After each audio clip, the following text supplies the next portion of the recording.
بكم من جديد. النهارده هنتكلم عن النجم طبعا الكبير الراحل عبد المنعم إبراهيم.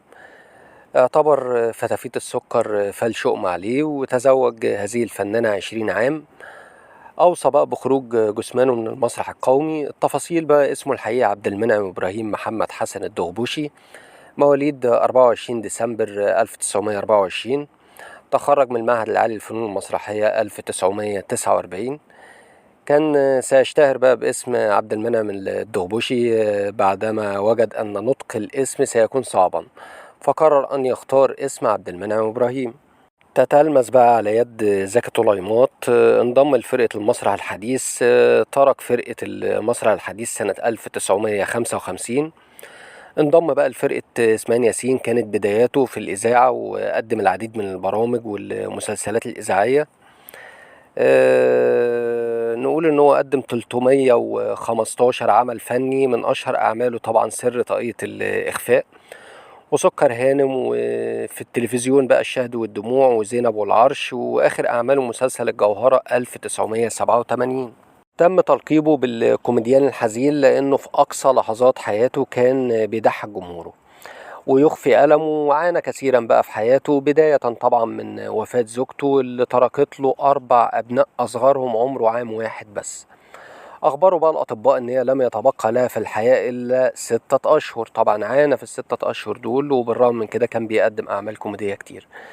لم يخبرها طبعا بالأمر، وظل حزين عليها. وبعد عامين من وفاة زوجته اتوفى شقيقه، أصبح مسؤول عن أسرته وأسرة شقيقه. وفي نفس يوم وفاته وقف على المسرح وأضحك الجمهور برضه.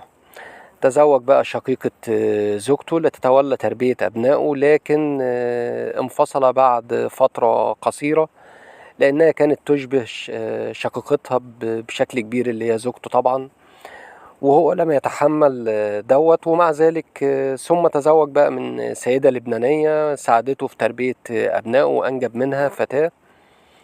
ورحلت عام 1982. وزوجته بقى الرابعة كانت الفنانة كوثر العسال، لكن أخفى الخبر حرصا على مشاعر زوجته التالتة اللبنانية. واستمرت بقى الجوازة دي 20 سنة. اعتبر بقى شخصية فتافيت السكر نحس عليه، لأنه بقى لم ينجح في السينما، فاعتبر بقى الشخصية وش نحس عليه. عانى طبعا في آخر أيامه من ضعف عضلة القلب، ودخل المستشفى مرتين.